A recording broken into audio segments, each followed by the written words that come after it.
نحمده ونصلي على رسوله الكريم اما بعد فاعوذ بالله من الشيطان الرجيم بسم الله الرحمن الرحيم رب اشرح لي صدري ويسر لي امري واحلل عقدة من لساني يفقهوا قولي.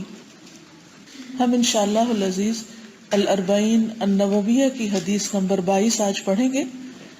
میں پہلے عربی عبارت پڑھوں گی، آپ میرے پیچھے دہرائیے، پھر اس کے بعد اس کا میں لفظی ترجمہ کروں گی، با محاورہ ترجمہ کروں گی، اور عربی میں ہم حدیث پھر دوبارہ سنیں گے بھی. الحدیث الثانی والعشرون ارأیت اذا صلیت المکتوبات وصمت رمضان عن ابی عبداللہ جابر بن عبداللہ الانصاری رضی اللہ عنہما ان رجلا سأل رسول اللہ صلی اللہ علیہ وسلم فقال ارأیت اذا صلیت المکتوبات وصمت رمضان وأحللت الحلال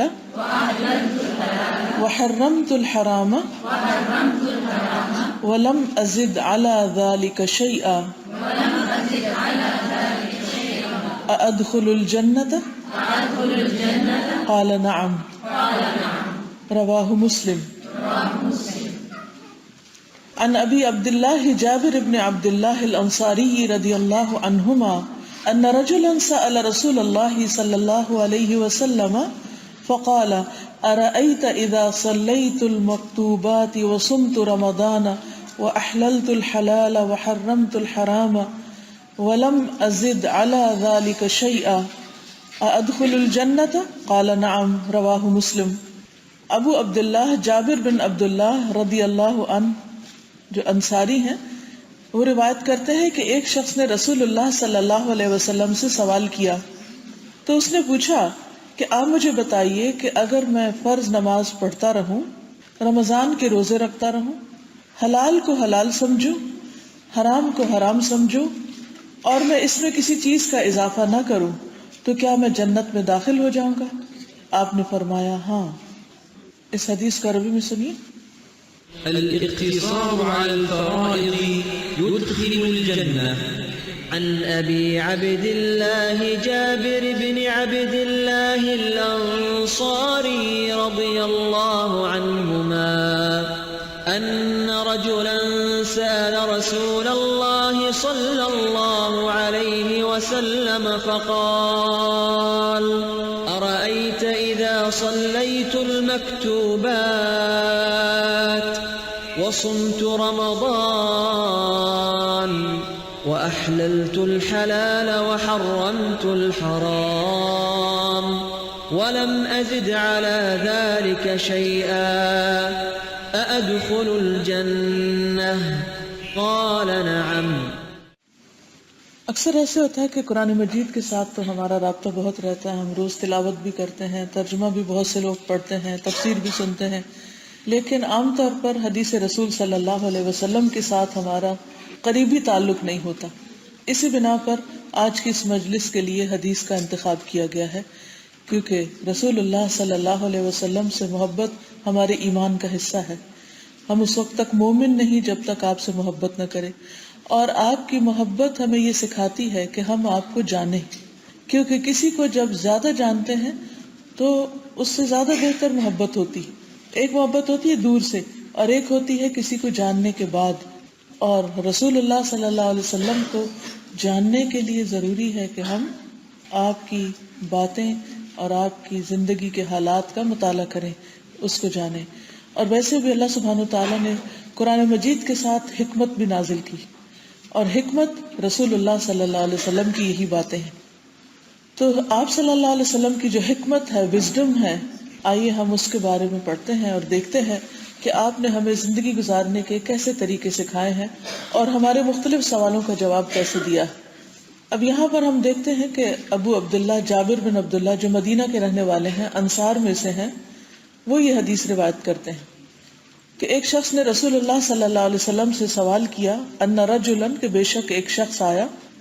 عام طور پر صحابہ سوال نہیں کرتے تھے، جو باہر سے آنے والے بدوی ہوتے تھے، اعرابی ہوتے تھے، وہ سوال کرتے تھے. صحابہ کو بہت زیادہ سوال کرنے سے روکا گیا تھا، کیونکہ بعض اوقات سوال پر سوال کرتے رہنے سے انسان کے لیے دین زیادہ مشکل ہو جاتا ہے. اگر ایک بات پتہ چلتی ہے اور سمپل سی بات ہے، انسان اس پر عمل کر لے تو اس کے لیے آسانی ہے. لیکن اگر وہ بال کی کھال اتارتا ہے تو بعض اوقات وہ ایسے نتیجے پہ پہنچتا ہے کہ جہاں جا کر وہ عمل سے بھی دور ہو جاتا ہے. جیسے بنی اسرائیل کو حکم دیا گیا کہ گائے ذبح کرو. اللہ سبحانہ تعالیٰ کا حکم تھا، ان کا فرض بنتا تھا گائے ذبح کر دیتے، لیکن انہوں نے کیا کیا؟ سوال شروع کر دیے اور اپنے لیے گائے کا ذبح کرنا انتہائی مشکل بنا دیا. سوال کر کر کے ایک ایسی گائے کا انہیں بتایا گیا کہ جس کو پھر ڈھونڈنے میں انہیں بہت مشکل کا سامنا کرنا پڑا. اس کے برعکس اگر وہ کوئی بھی گائے ذبح کر دیتے تو حکم پورا ہو جاتا. اسی طرح ہم لوگ بھی بعض اوقات جب عمل نہیں کرنا چاہتے تو بہت سے سوال شروع کر دیتے ہیں، کیسے ہوگا، کیوں ہوگا، کتنا ہوگا، تاکہ یہ دیکھے کہ ہو سکتا ہے یہ حکم ہمارے لیے نہ ہی ہو، کسی اور کے لیے ہو. تو بہرحال ایک شخص آیا اور اس نے پوچھا سأل رسول اللہ صلی اللہ علیہ وسلم، رسول اللہ صلی اللہ علیہ وسلم سے. فقال، تو اس نے کہا ارأیت، آپ بتائیے، اذا صلیت المکتوبات، کہ اگر میں پڑھ لوں یا جب میں پڑھوں مکتوبات، مکتوبت ان کی جمع ہے یعنی لکھی ہوئی، یعنی فرض کی ہوئی فرض نمازیں. وصمت رمضان، اور میں روزے رکھوں رمضان کے مہینے کے. واحللت الحلال، اور حلال کو حلال سمجھوں یعنی حلال کو حلال سمجھ کر اس پر عمل کروں. وحرمت الحرام، اور حرام کو حرام سمجھوں. ولم ازد علی ذلک شیئا، اور اس پر کسی چیز کا اضافہ نہ کروں یہ اپنی طرف سے. ادخل، تو کیا میں داخل ہو جاؤں گا الجنت، جنت میں. قال نعم، تو آپ نے فرمایا جی ہاں، تم جنت میں داخل ہو جاؤ گے. تو اس سے پتہ چلتا ہے کہ جنت میں داخل کرنے والی چیزیں کیا ہیں، کون سی وہ بیسک ریکوائرمنٹس ہیں جن کا پورا ہونا ضروری ہے. تو یہاں پر ہمیں 4 چیزوں کا پتہ چل رہا ہے. ایک، فرض نمازوں کی ادائیگی. دوسرے، رمضان کے روزے. تیسرے، حلال کو حلال سمجھنا، حلال کو حرام نہ کرنا. اور چوتھے، حرام کو حرام سمجھنا، حرام کو اپنی مرضی یا خواہش کے تحت حلال نہ کرنا. اور پھر دین میں اپنی طرف سے کسی چیز کا اضافہ نہیں کرنا. ولم ازد علی ذلک شیئا. ہو سکتا ہے آپ کے ذہن میں سوال پیدا ہو کہ کیا زکوٰۃ دینے کی ضرورت نہیں؟ تو آگے جا کر انشاءاللہ اس کی وضاحت کروں گی. لیکن اس کو آپ نے زکوٰۃ کا حکم نہیں دیا کیونکہ ہو سکتا ہے کہ اس کے حال حلیے سے وہ شخص غریب معلوم ہوتا ہو. تو ایک شخص جس کے پاس مال ہے ہی نہیں، مفلوق الحال ہے، تو اس کے لیے تو زکوٰۃ فرض ہی نہیں. اور اگر مال نہیں تو حج کا ذکر بھی یہاں نہیں، تو وہ پھر حج بھی نہیں کرے گا. تو اس لیے یہ 2 فرائض جو ہیں یعنی نماز اور روزہ، یہ تو سب کے لیے، لیکن حج اور زکوٰۃ اس کے لیے ہے جس کے پاس مال ہو، وسعت ہو. حدیث کی ایک اور روایت بھی ہے جس سے یہ پتہ چلتا ہے کہ حضرت جابر ہی نے روایت کیا اور انہوں نے اس شخص کا نام نعمان بن قوقل بتایا. یعنی دوسری حدیث سے ہمیں یہ پتہ چلتا ہے، اور وہ حدیث بھی صحیح مسلم کی ہے، کہ سوال کرنے والے کا نام نعمان تھا اور سوال یہی تھا، اور آپ صلی اللہ علیہ وسلم کے جواب بھی یہی تھے. تو سب سے پہلی چیز یہ ہے کہ اگر انسان کسی چیز کو پانا چاہتا ہے تو اس کا طریقہ بھی معلوم کرے. مثلا اگر آپ یہاں سے مانچسٹر جانا چاہتے ہیں تو ایسے ہی گاڑی لے کر سڑک پر نہیں نکل کھڑے ہوں گے، بلکہ کیا کریں گے؟ میپ دیکھیں گے کہ میں وہاں کیسے پہنچوں. اگر آپ جا رہے ہوں، مثلا آپ ٹام ٹام لے کے جا رہے ہیں اور وہ آپ کو رستہ بتا رہا ہے، اتنے میں آپ کا ہاتھ لگ جاتا ہے اس پر اور وہ آف ہو جاتا ہے، تو آپ کیا کریں گے؟ اچھا کوئی بات نہیں، اندازے سے چلے جاتے ہیں تو کہاں پہنچ جائیں گے؟ ہو سکتا ہے کہ واپس اپنے گھر ہی پہنچ جائیں اندازے سے. تو دنیا کے معاملات میں ہم اندازے سے کام نہیں لیتے، ہر چیز کو پرفیکٹ ہی کرنا چاہتے، خصوصاً جس کام میں ہمارا کوئی فائدہ ہوتا ہے، اور ہم پوری طرح الرٹ ہوتے ہیں، کانشیس ہوتے ہیں کہ کوئی غلطی نہ ہو. مثلا جب آپ کوئی ویب سائٹ دیکھنا چاہتے ہیں اور اس میں آپ صرف 1 ڈیجٹ کا فرق ڈال دیتے ہیں آپ اپنے موبائل پہ پاسورڈ لگاتے ہیں اور اس میں ایک ڈیجٹ غلط ٹائپ کرتے ہیں، باقی ٹھیک ٹائپ کیا ہوتا ہے، تو کیا آپ کا وہ لاک کھل جاتا ہے؟ نہیں کھلتا نا، فون بند ہی رہتا ہے. اسی طرح ای میل اگر آپ کسی کو کر رہے ہیں اور دو لفظوں کے بیچ میں ڈاٹ لکھا جاتا ہے اور آپ نے ڈاٹ مس کر دیا، صرف ڈاٹ کا فرق ہے، تو کیا آپ کا خط پہنچ جائے گا جس کو آپ بھیج رہے ہیں؟ نہیں پہنچے. آپ کا یہ کتنے ظالم ہیں، ایک ڈاٹ بھی برداشت نہیں کرتے، اس کی کمی بھی نہیں. جی ہاں، ایک ڈاٹ کی کمی بھی نہیں. اور خصوصاً جہاں پر جو چیز فرض کے درجے میں ہے اس کے بارے میں تو بہت محتاط ہونے کی ضرورت ہے. یہاں اگر ہم سب اپنے آپ سے پوچھیں کیا مجھے جنت میں جانے کا شوق ہے، پوچھیے اپنے دل سے، سوچیے شوق ہے؟ سب کہیں گے بالکل ہے. تو پھر اس کا راستہ بھی معلوم ہونا چاہیے. اس کے لیے اگر آپ بکنگ کرانا چاہتے ہیں تو کچھ چارجز بھی ہوں گے، کچھ کرنا پڑے گا. اور جنت کے چارجز جو ہیں وہ عمل ہے. کرنے کو تو بہت سے کام ہیں. مثلاً آپ کو یونیورسٹی ڈگری کرنے کا شوق ہے، آپ کرتے رہیے، لیکن نبی صلی اللہ علیہ وسلم نے یہاں یہ نہیں بتایا کہ اگر تم یونیورسٹی کی ڈگری کرو گے تو جنت میں پہنچ جاؤ گے. یا تمہارا بزنس اگر بہت بڑا ہوا اور دنیا میں تم ارب پتی ہو گئے تو تم جنت میں چلے جاؤ گے. یا تمہاری شادی بہت اچھی جگہ پر ہو گئی تو تم جنت میں چلے جاؤ گے. ایسا تو کچھ نہیں بتایا. کیا بتایا؟ کہ یہ 4 کام کرو گے تو جنت میں جاؤ گے. ان میں سے 2 تو بالکل ٹو دا پوائنٹ واضح ہیں، لیکن حلال کو حلال اور حرام کو حرام سمجھنا اس کے آگے مزید تفصیل بھی آتی. تو سب سے پہلے نماز فرض ہے.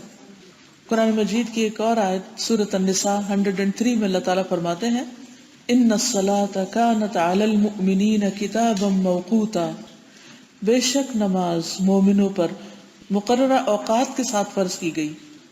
یعنی فرض بھی ہے اور اوقات کی پابندی بھی فرض ہے.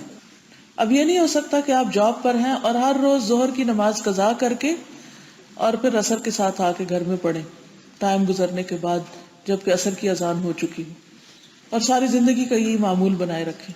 نہیں، وہاں پر ہی اپنا فرض پورا کرنا ہوگا. اگر سنت نفل کا ٹائم نہیں تو بھی جو فرض کی 4 رکعتیں ہیں وہ اپنے وقت کے اندر پڑھنی ہوں گی. ان الصلاۃ کانت علی المؤمنین کتابا موقوتا، بلا شبہ مومنوں پر نماز اس کے مقررہ اوقات کے ساتھ فرض کی گئی ہے. تو یہ کتنی ہے نمازیں؟ 5. یعنی 5 نمازیں فرض ہیں، چھٹی کوئی نماز فرض نہیں. ہاں نفل وغیرہ ہیں جیسے تہجد ہے یا اور نوافل ہے، اشراق کے، چاشت کے وغیرہ وغیرہ. اور دوسری طرف رمضان کے روزے فرض ہیں، اور رمضان کے علاوہ باقی روزے آپ اپنی مرضی سے چاہیں تو رکھیں چاہیں تو نہ رکھیں. یعنی نفلی روزے جیسے رمضان کے فوراً بعد شوال کے 6 روزے آتے ہیں، یا ہر مہینے کے 3 روزے ہیں، یا سوموار اور جمعرات کا روزہ ہے. یہ مسنون روزے ہیں جو نبی صلی اللہ علیہ وسلم نے رکھے، یہ فرض نہیں ہے. ہاں اگر اپنے دل کی خوشی سے کوئی نفل کام کریں گے تو اس کا بہت بڑا اجر پائیں گے. اور پھر حلال کو حلال اور حرام کو حرام سمجھنا، اس کے 2 معنی. حلال کو حلال سمجھنے کا مطلب یہ ہے کہ انسان کا یہ اعتقاد ہو، عقیدہ ہو کہ یہ چیز حلال ہے، اور دوسرا یہ کہ اس پر پھر عمل کرنا. احللت الحلال. اور حرمت الحرام کا بھی یہی مطلب ہے کہ کسی چیز سے اگر انسان پرہیز کر رہا ہے، اس کو استعمال نہیں کر رہا. مثلا اگر یہ پانی حلال ہے، اب اگر میں اس کو پی رہی ہوں تو یہ سمجھ کر کہ یہ حلال ہے اس لیے پی رہی ہوں، لیکن اگر یہ کوئی ایسا ڈرنک ہے کہ جو حرام ہے تو میرا کیا فرض بنتا ہے کہ نمبر 1، میں اگر مال میں گزرتے ہوئے بھی ان بوٹلز پر نظر ڈالوں تو پہلا خیال مجھے کیا آئے کہ یہ حرام ہے. ٹھیک ہے، حرمت الحرام کہ یہ حرام ہے، اور اس کو میں کیوں نہیں پیتی؟ کیونکہ یہ حرام ہے. ٹھیک ہے، تو اس کا اعتقاد بھی رکھنا اور پھر اس کو اپنے اوپر حرام بھی سمجھنا. اس سے انسان جب کسی چیز کو حلال سمجھ کر وہ کام کرتا ہے تو وہ کام عبادت ہو جاتا ہے. مگر اگر وہ اس کو حلال یا حرام کی کیٹیگری میں نہیں سمجھتا، بس ایسے ہی اس کو عادتاً استعمال کر رہا ہے، تو وہ عبادت نہیں ہوتا. عادت اور عبادت میں فرق یہی ہے. ٹھیک ہے. اب آپ دیکھیے کہ ایک شخص شراب سے پرہیز کرتا ہے لیکن وہ اس کو حرام نہیں سمجھتا. مثلا ہیلتھ ریزنز کی وجہ سے وہ اس سے بچتا ہے, اس لیے نہیں بچتا کہ یہ حرام ہے. تو ایسی صورت میں اس کے لیے اس میں کوئی اجر نہیں ہے کہ وہ نہیں پی رہا. اور اسی طرح یہ بھی نہیں کہ اس کو کوئی گناہ ہوگا, اس کو نہ گناہ ہے نہ ثواب ہے. لیکن اگر کوئی شخص, اس کا چاہے دل چاہے بھی, لیکن کسی چیز کو حرام سمجھتے اسے چھوڑ دیتا ہے تو اس کا وہ چھوڑنا کیا بن جاتا ہے؟ عبادت بن جاتا ہے.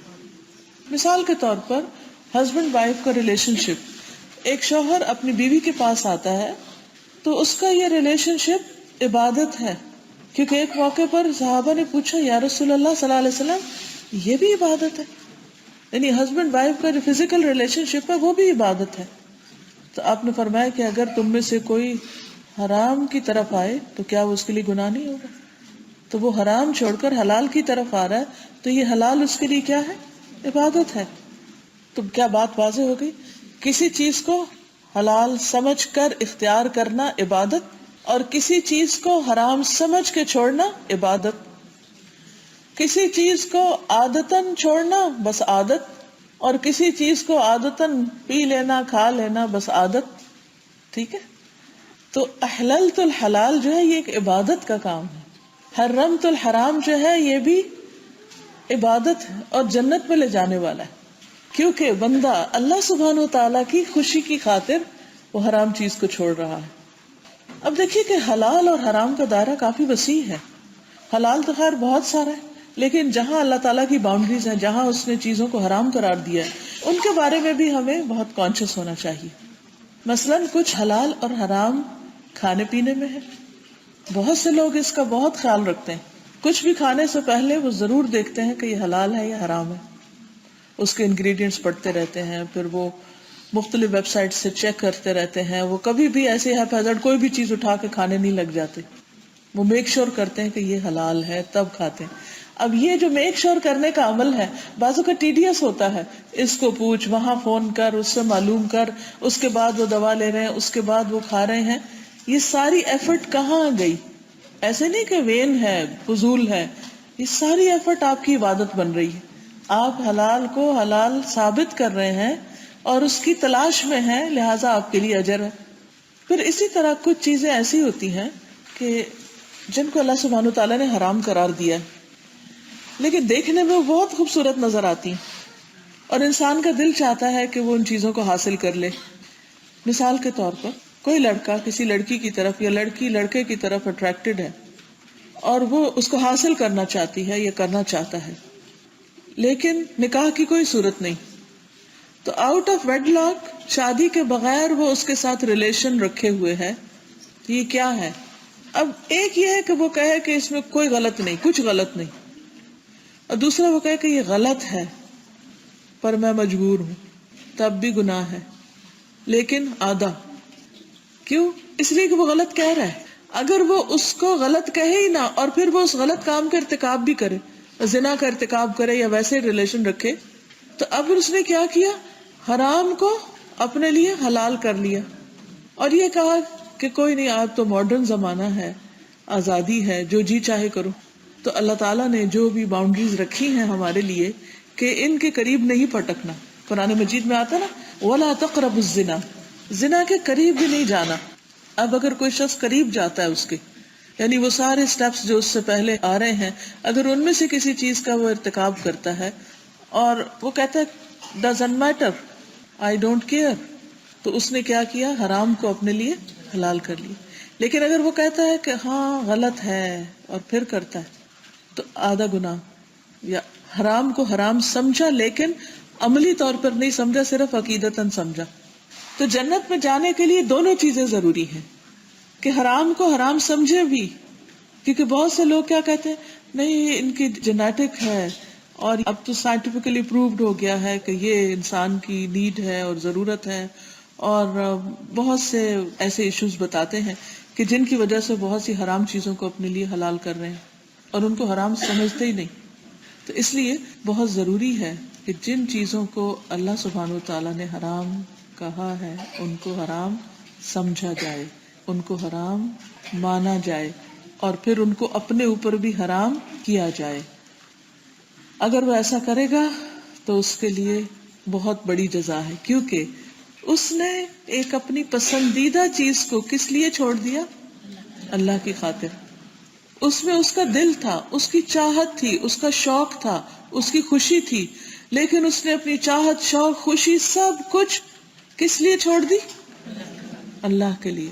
حرمت الحرام، حرام کو حرام کر دیا اپنے لیے. حرام کا مطلب ہوتا ہے پروہیبٹڈ، اپنے اوپر روک لگا دی، بس خلاص دروازہ بند، اس طرف نہیں جانا. چاہے کھانے سے متعلق ہو، چاہے شادی سے متعلق ہو، چاہے وہ نگاہ سے متعلق ہو، زبان سے متعلق ہو، کان سے متعلق ہو. اب دیکھیے زبان سے متعلق کیا چیزیں ہوتی ہیں. مثلا جھوٹ کیا ہے؟ حلال ہے یا حرام ہے؟ سب کو پتہ. غیبت کیا ہے؟ فحش باتیں کرنا، گالیاں دینا کیا ہے؟ انما حرم ربی الفواحش ما ظہر منها وما بطن. میرے رب نے فحش باتوں کو، بے حیائی کی باتوں کو حرام کیا ہے، ظاہر میں ہو یا باطن میں ہو. ہاں؟ اب آپ دیکھیے کہ جب گالیاں دینا فحش میں آتا ہے تو کیا ہوا؟ اجازت نہیں. اب ایک شخص بچپن میں کسی ایسے ماحول میں رہا جہاں چاروں طرف گالیاں سنتا اور اس کو بھی عادت پڑ گئی. جب وہ بڑا ہوا، شعور آیا، تو سوچا اوہ یہ تو غلط ہے. اب وہ کیا کر رہا ہے؟ اس کو چھوڑ رہا ہے. اور کبھی کبھی غصہ آتا تو وہ مچل اٹھتا، اس کا دل چاہتا ہے کہ میں دوسرے کو گالیاں دے کے چپ کراؤں، لیکن وہ اپنی زبان کو روک رہا ہے. اپنی اس عادت کو اس نے کنٹرول کر لیا ہے. تو اتنی بڑی قربانی، اپنی عادت کو کنٹرول کرنا، اپنے آپ کو چینج کر لینا، اپنی بری عادتوں کو چھوڑ دینا اور اچھے کاموں کو اختیار کر لینا، یہ کوئی معمولی بات نہیں ہے. اس کا بدلہ جنت ہے. ورنہ تو انسان سوچتا ہے کہ سب کر رہے ہیں، میں کیوں نہ کروں. جیسے آپ کے چھوٹے بچے مثلا اسکول جاتے ہیں اور بچے کو ایسے چپس کھا رہے ہیں یا ایسی ٹافیز کھا رہے ہیں کہ جن میں کچھ حرام کی آمیزش ہے، تو وہ بھی ضد کرتے ہیں کہ ہم نے بھی وہی چیز لینی. نیکسٹ ٹائم آپ گروسری پہ جاتے ہیں، وہ آپ کے ساتھ ہیں، کہتے ہیں یہ لینا ہے، میرا فرینڈ یہ کھا رہی تھی. آپ اس کو کیسے سمجھائیں گے؟ ہو سکتا ہے وہ رونے لگ جائے. مثلاً آپ کی بچی اصرار کر رہی ہے کہ میں نے سمر آ گئی ہے، سلیو لیس پہن کے جانا ہے، اور وہ جوان ہو چکی ہے. ایک جوان لڑکی کے لیے، ایک ینگ لڑکی کے لیے سلیو لیس پہن کے مردوں میں نکلنا کیا ہے؟ حرام، ممنوع، پروہیبٹڈ. لیکن چونکہ ساری دوستیں اس کی پہن رہی ہیں، اس لیے اس کا بہت دل ہے کہ میں بھی پہنوں، میں ان سب سے زیادہ خوبصورت ہوں، میں اپنی خوبصورتی دکھاؤں، نمائش کروں اس کی. اور یہی تو موقع ہے، پھر تو سردیاں آ جائیں گی. لیکن وہ اپنی اس خواہش کو کنٹرول کر رہی ہے. اس کی مدر اس کو بتاتی ہے، وہ چھوٹے بچے کو ٹافی لینے سے اور بڑے کو کپڑے چھوٹے کرنے سے روکتی ہے کہ دیکھو یہ اللہ تعالیٰ نے روکا ہے، اس سے اگر ہم رک جائیں گے تو ہمارے لیے جنت ہے، اور اگر ہم اللہ کی حدیں توڑیں گے تو پھر بہت بڑی مشکل ہو جائے گی، اس کا راستہ آگ ہے. پھر اسی طرح آپ کے دل میں کسی کے بارے میں کوئی برا گمان آ جاتا ہے، آپ کو بیٹھے بیٹھے غصہ چڑھنے لگتا ہے، فلاں نے مجھے ایسے کیوں کہا. اب آپ کا دل چاہتا ہے کہ آپ اس کی برائی کسی سے کریں، آپ مچلنے لگتے ہیں. فون آپ نے اٹھا لیا کہ میں ابھی کال کرتی ہوں اپنی اماں کو، نمبر بھی ڈائل کر لیا، لیکن فوراً ہاتھ رکھ دیا کس پر؟ ریڈ بار پر. نہیں، سٹاپ. کیوں سٹاپ کیا آپ نے؟ آپ تو ابھی پتہ نہیں کیا کچھ کہنے والے تھے. کس چیز نے روکا آپ کو؟ کہ غیبت حرام ہے، غیبت مردہ بھائی کا گوشت کھانا ہے، غیبت کو اللہ نے منع کیا ہے. مجھے نہیں کرنی کسی کی برائی، میں اپنی زبان روک رہی ہوں. آپ نے اتنی بڑی اپنی خواہش قربان کر دی، کیا اس کا کوئی بدلہ نہیں ملے گا؟ اس کا بدلہ ہے اللہ کے پاس. آپ کا دل چاہ رہا ہے کہ آپ خوب میوزک سنیں، لیکن آپ کو پتا ہے اللہ نے منع کیا ہے، یہ پسندیدہ نہیں.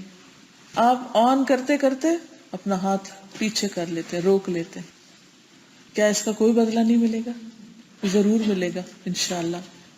اس لیے جب انسان دین کی طرف آتا ہے تو اس کو بہت اسٹرگل کرنی پڑتی، عادتیں چینج کرنی پڑتی، اور breaking habits is the most difficult one, most difficult task, کہ انسان اپنی عادتیں چھوڑے، کیونکہ اس کے ساتھ وہ کمفرٹیبل ہو جاتا ہے چاہے اس میں نقصان ہی کیوں نہ ہو.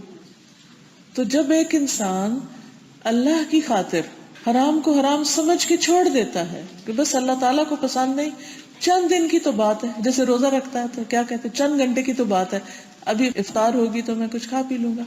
تو اس کے لیے کیا ہے، روزہ دار کے لیے کیا ہے؟ حدیث میں آتا ہے للصائم فرحتان، روزہ دار کے لیے دو خوشیاں ہیں. ایک خوشی اس کو افطار کے وقت ملتی کہ جب اس کو اجازت مل جاتی ہے کہ ہاں اب کچھ کھا پی لو، اور دوسری خوشی اس کو اپنے رب سے ملاقات کے وقت ہوگی.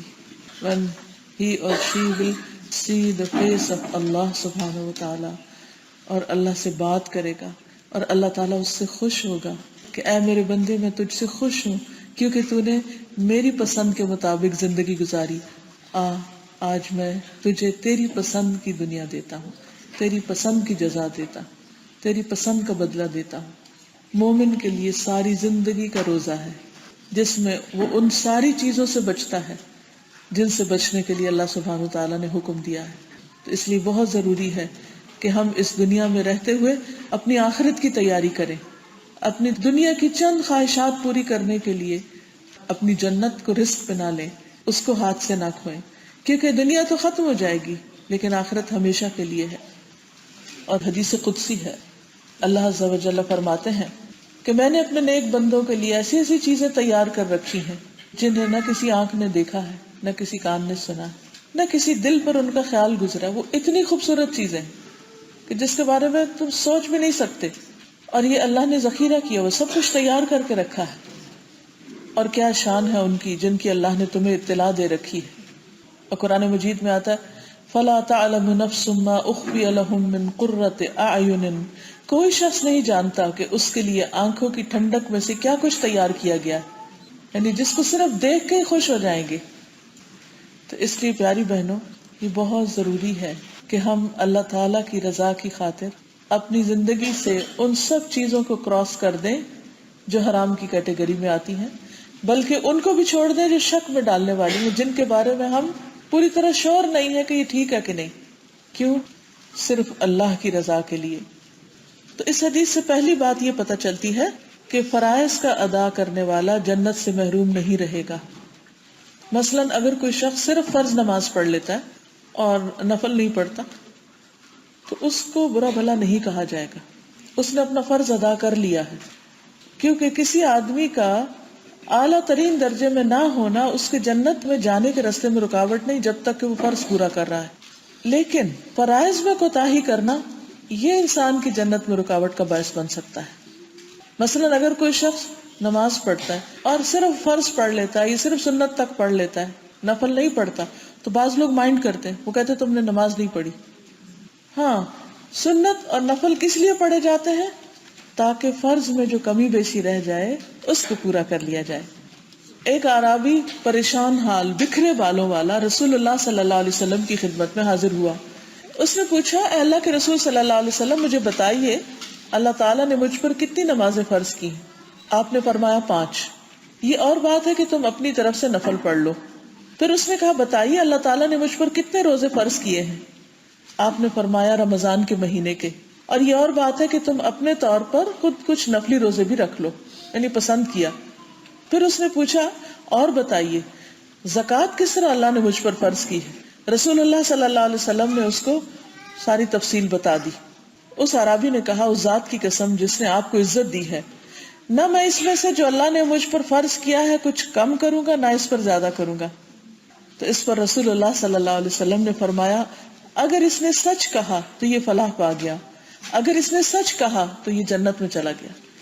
تو اس سے بھی کیا پتہ چلتا ہے کہ فرض نماز کے علاوہ اگر کوئی خوشی سے نوافل ادا کرے تو بہت اچھا ہے، کیونکہ جنت کے 100 درجے ہیں.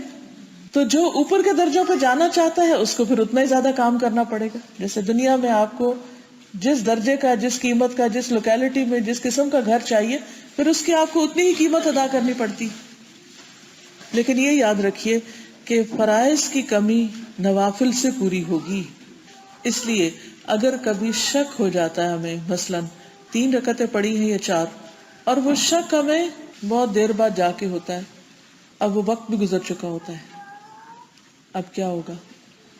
اب وہ کمی کیسے پوری ہوگی؟ وہ نوافل کے ساتھ ہوگی. ہو سکتا ہے ہم نے پوری پڑھی ہو لیکن ہو سکتا ہے کم ہو. کیونکہ بعض اوقات جب کمی ہوتی ہے تو ہمیں پتہ تو نہیں چلتا کہ کمی ہو گئی ہے. اسی طرح بعض اوقات پڑھتے ہوئے ہم کچھ منہ سے بولتے بولتے کچھ آیتیں چھوڑ جاتے ہیں یا کوئی تسبیحات صحیح طرح نہیں ادا کر پاتے یا ویسے میں ہمیں کوئی وہم لاحق ہو جاتا ہے. اور سب سے بڑی بات یہ کہ ہمارا خشوع و خضوع آ ہی نہیں پاتا. تو ایسی صورت میں پھر کیا کرنا ہوگا؟ نوافل کی کثرت، تاکہ فرائض میں کمی نہ ہو. حدیث میں آتا ہے قیامت کے دن لوگوں کے اعمال میں سے سب سے پہلے جس چیز کا حساب لیا جائے گا وہ نماز ہوگی. سب سے پہلے سوچئے قیامت کا دن ہے اور آپ کھڑے ہیں وہاں اور اعمال نامے کھل گئے ہیں اور ساری نمازیں ایک جگہ پر اکٹھی کر دی گئی ہیں کہ کل اتنی تھی اور اس نے اتنی پڑھی ہیں. کبھی دنیا میں بھی آپ نے یہ تجربہ کیا ہوگا کہ جب پیپر آپ کے سامنے آتا ہے مارک ہو کے، یہ رزلٹ آتا ہے، یہ رزلٹ کا ڈے ہوتا ہے، تو وہ دن کیسا ہوتا ہے؟ تصور کریں کہ لاسٹ ٹائم کب اپنا کوئی رزلٹ پتا کیا آپ نے. وہ تو وہ اگر آپ کو اپنا بلڈ ٹیسٹ یا کوئی اپنا کوئی اور ٹیسٹ بھی کرواتے ہیں تو اس کے بعد دل کی حالت کیا ہوتی. ایک روز میں ایک ڈاکٹر کے پاس گئی تو اس کے ٹیبل پہ بہت سے ٹیسٹ رکھے ہوئے تھے، تو ایک دم پریشان ہو گیا. کہنے لگا کہ مجھے سمجھ نہیں آتی کہ جو ٹیسٹ آ رہا ہے کینسر ہے، جو ٹیسٹ آ رہا ہے اس میں کینسر ڈائگنوزڈ ہے، جو ٹیسٹ آ رہا ہے کینسر ڈائگنوزڈ ہے، مجھے سمجھ نہیں آ رہی کہ میں پیشنٹس کو کیسے بتاؤں. یعنی ایک ڈاکٹر پریشان ہو رہا ہے مریضوں کی خطرناک بیماری پر. تو جب کسی مریض کو یا کسی انسان کو کسی بڑے مرض کا پتہ چل جاتا ہے کہ اس کے اندر ایسی کوئی بیماری آ گئی ہے جو اس کی جان لے سکتی ہے، تو اس وقت دل کا حال کیا ہوتا ہے. لیکن پھر بھی ایک ہوپ ہوتی ہے کہ کوئی بات نہیں، انشاءاللہ ٹھیک ہو جائیں گے. اب دوائیاں ہیں، اب سرجریز ہو جاتی ہیں اور بھی بہت ساری چیزیں ہیں، انشاءاللہ جتنی زندگی اللہ نے دی ہے وہ تو ہے ہی. انسان اپنے آپ کو کئی تسلیاں دے لیتا ہے. لیکن سوچئے تھوڑی دیر کے لیے کہ قیامت کے دن کس چیز سے ہم اپنے آپ کو تسلی دیں گے؟ کہ میرے بچے اپنی نمازیں کچھ مجھے دیں گے جن کی خاطر میں نے نمازیں چھوڑی. بہت سی مائیں صرف بچوں کی محبت میں نماز چھوڑ رہی ہوتی ہیں. کیوں؟ اب یہ بھوکے ہیں، اب یہ تھکے ہوئے ہیں، اب ان کا یہ کام ہے، اب انہیں جلدی اسکول سے لینے جانا ہے، اب چھوڑنے جانا ہے، اچھا نماز بعد میں پڑھ لیں گے. تو بتائیے بہنوں، کیا قیامت کے دن اگر ان ریزنز کی وجہ سے نمازیں کم ہوں گی تو کوئی بچہ آگے آ کے کہے گا ماما آپ میرے اوپر اتنا ٹائم لگاتی تھی، یہ میری نماز آپ لے لیں اور آپ کی کمی میں بھگت جاؤں گا؟ کوئی بھی نہیں. سارے بھاگ جائیں گے، کوئی پہچانے گا بھی نہیں. ماں باپ کو نہیں پہچانے گے لوگ. اتنی بے وفائی کر دیں. کچھ خواتین شوہر کی محبت میں نمازیں چھوڑے رکھتی کہ اب شوہر کو خوش کرنا ہے اس لیے نماز کوئی بات نہیں بعد میں دیکھی جائے گی. جو اللہ کا حق ہے وہ تو اللہ کا حق ہے، اس میں اپنی جان پہ تکلیف بھی اٹھانی پڑے تو اٹھا لیجئے، لیکن اپنے فرائض میں کوتاہی نہیں کیجئے. تو نبی صلی اللہ علیہ وسلم نے فرمایا قیامت کے دن لوگوں کے اعمال میں سے جس عمل کا سب سے پہلے حساب ہوگا وہ ان کی نماز ہوگی. ہمارا رب عز و جل فرشتوں سے فرمائے گا، حالانکہ وہ پہلے ہی خوب جاننے والا ہے. اللہ تعالیٰ حساب کیسے لیں گے اس کا طریقہ بتایا جا رہا ہے. فرشتوں سے کہیں گے میرے بندے کی نماز دیکھو. یہ قیامت کا دن ہے، نماز کا پیپر سامنے ہے. اللہ تعالیٰ فرما رہے اس کی نمازیں دیکھو، گنو، حساب کرو کتنی ہیں، کیا حساب کتاب ہے اس کا، کیا اس نے ان کو پورا کیا تھا یا اس میں کوئی کمی ہے. چنانچہ اگر وہ مکمل ہوگی تو پوری کی پوری لکھ دی جائے گی، ٹک لگا دیا جائے گا کہ پوری کمپلیٹ 100%، کوئی بھی نہیں چھوڑی. کیا ہمارا نام اعمال ایسا ہو سکتا ہے کہ اس میں ہو کہ کوئی بھی نہیں چھوڑی، ایک بھی کم نہیں؟ سوچئے اگر کچھ کمی ہوگی تو اللہ تعالیٰ فرمائیں گے دیکھو کیا میرے بندے کے کچھ نوافل ہیں، کچھ نفل پڑھتا تھا یہ. اگر نفل ہوئے تو اللہ تعالیٰ فرمائے گا کہ میرے بندے کے فرضوں کو اس کے نفلوں سے پورا کر دو، یعنی فرض کی کمی نفل سے پوری کر دو. پھر اسی انداز سے دیگر اعمال لیے جائیں گے، پھر روزے لائے جائیں گے، دیکھو پورے ہیں نہیں اتنے کم ہیں، دیکھو کوئی نفل رکھے تھے، اگر رکھے تھے تو کمی پوری کر دی جائے، نہیں رکھے تھے مائنس ہو گیا، وہاں سے معاملہ ریڈ مارک ہو گیا. اسی طرح زکوٰۃ صدقات سے پوری کر دی جائے گی. اسی طرح حج عمرہ وغیرہ اگر کچھ کیا ہو ساتھ. تو یہ جو ہمیں نوافل دیے گئے اس لیے نہیں کہ اب اس حدیث سے ہم یہ مطلب لیں اچھا کوئی فرق نہیں پڑتا، ہم فرض تو پڑھ ہی رہے ہیں نا. کچھ لوگ صرف یہ فرض پڑھتے ہیں، نہ سنت نہ نفل کچھ بھی نہیں، اور مستقل طور پر ایسا کرتے رہتے ہیں. یہ بہت غلط ہے. یعنی یہاں فرض کی بات اس لیے نہیں کی گئی کہ انسان کبھی نفل پڑھے ہی نہ، کیونکہ ہمیں کیا پتا کہ ہمارے فرضوں میں کہاں کہاں کمی رہ گئی. بعض اوقات ایسا بھی ہو سکتا ہے کہ آپ کا وضو ہی ٹھیک نہ ہو اور آپ نے نماز پڑھی. کبھی ایسا بھی ہو سکتا ہے کہ آپ نے عبادت ٹھیک نہ پڑھی یا کوئی اور ریزن ہو سکتی, تو وہ ساری ناقص ہو گئی نا نمازیں. کبھی ہو سکتا ہے کہ ٹائم کے بعد پڑھی ہو. اور پھر یہ بھی یاد رکھیے کہ صرف فرائض پورے کرنے سے بھی بات نہیں بنتی, اس کے ساتھ ساتھ کبیرہ گناہوں سے بچنا بھی ضروری ہے. اس کی وضاحت ایک حدیث میں ہوتی ہے. رسول اللہ صلی اللہ علیہ وسلم نے فرمایا, جو شخص اس حال میں آئے کہ اللہ کی عبادت کرتا ہو, اس کے ساتھ کسی کو شریک نہ ٹھہرائے, نماز قائم کرتا ہو, زکوٰۃ ادا کرتا ہو, ماہ رمضان کے روزے رکھتا ہو اور کبیرہ گناہوں سے بچتا ہو, تو اس کے لیے جنت ہے, یا وہ جنت میں داخل ہو جائے گا. لوگوں نے پوچھا کہ کبیرہ گناہوں سے کیا مراد ہے, کبیرہ گناہ کون سے ہیں؟ آپ نے فرمایا, اللہ کے ساتھ کسی اور کو شریک ٹھہرانا, یعنی کسی اور سے دعائیں مانگنا یا اس کے آگے نظر نیاز کرنا یا سجدہ کرنا, کسی مسلمان کو قتل کرنا, میدان جنگ سے فرار اختیار کرنا. ایک اور جگہ پر آتا ہے والدین کی نافرمانی کرنا. کون بچہ ہے جو یہ دعویٰ کر سکتا ہے کہ میں نے اپنے ماں باپ کی کوئی بات کبھی نہیں ٹالی؟ ہم سب اپنے رویے پر غور کریں کہ ہم نے اپنے ماں باپ کے ساتھ کیا سلوک کیا, ان کی کتنی باتیں مانی اور کتنی نہیں مانی, ان کو کہاں کہاں ستایا. خاص طور پر بچے جب جوانی کی حد کو پہنچتے ہیں, یوتھ میں داخل ہوتے ہیں, ٹین ایج میں داخل ہوتے ہیں, تو کوئی ہے ماں باپ جو یہ کہے کہ میرے بچے ٹین ایج میں ہونے کے باوجود مجھے کبھی تنگ نہیں کرتے. چھوٹی چھوٹی باتوں پر ماں باپ کو کتنا ستایا جاتا ہے. تو والدین کی نافرمانی جو ہے یہ بھی کبیرہ گناہوں میں سے, غلط بیانی کرنا یہ بھی کبیرہ گناہوں میں سے, جھوٹ وغیرہ بھی. ایک اور جگہ پر آپ نے فرمایا, 5 نمازیں اور ایک جمعے سے دوسرے جمعے تک اور رمضان سے رمضان تک اپنے درمیان سرزد ہونے والے گناہوں کے لیے کفارہ بن جاتے ہیں. یعنی ایک نماز کے بعد دوسری نماز کے بیچ میں اگر کوئی چھوٹی موٹی غلطیاں ہو گئی ہیں تو اگلی نماز میں جب وضو کرتے ہیں تو گناہ دھل جاتے ہیں, جب نماز پڑھتے ہیں تو گناہ ختم ہو جاتے ہیں, جو سر پہ ہوتے ہیں وہ جب نیچے رکوع میں جاتے ہیں تو گر جاتے ہیں, اسی طرح سجدے میں جاتے ہیں تو انسان جب سلام پھیر کے اٹھتا ہے تو بالکل پاک صاف ہو چکا ہوتا ہے. لیکن آپ نے فرمایا جب تک کبیرہ کا ارتکاب نہ کرے, مثلاً ماں سخت ناراض ہے اور انسان نمازیں پڑھتا جا رہا ہے, تو ماں کی ناراضگی اپنی جگہ ہے, اس کو ٹھیک کرنا ہوگا, معافی مانگنی ہوگی, اس کو خوش کرنا ہوگا, الا یہ کہ ماں کسی غلط بات پہ ناراض ہے. بعض اوقات ماں باپ جو ہیں وہ غلطی پر ہوتے ہیں, تو جہاں اللہ سبحانہ و تعالیٰ کا حکم ہے تو وہاں والدین کی نہیں مانی جائے گی. اور ویسے بھی آپ دیکھیے کہ حرام چیزوں کو چھوڑنا جو ہے یہ صرف جنت میں جانے کی بات نہیں, بلکہ اللہ سبحانہ و تعالیٰ کے ہاں انسان کا مقام اور معیار بہت بڑھ جاتا ہے. فرمایا اتق المحارم تکن اعبد الناس. رسول اللہ صلی اللہ علیہ وسلم نے حضرت ابو ہریرہ سے فرمایا تھا, تم اللہ کی حرام کردہ چیزوں سے بچو تو سب سے زیادہ عبادت گزار بن جاؤ گے. یعنی عبادت صرف نماز روزے کی ادائیگی کا نام نہیں بلکہ حرام چھوڑنے کا نام بھی ہے.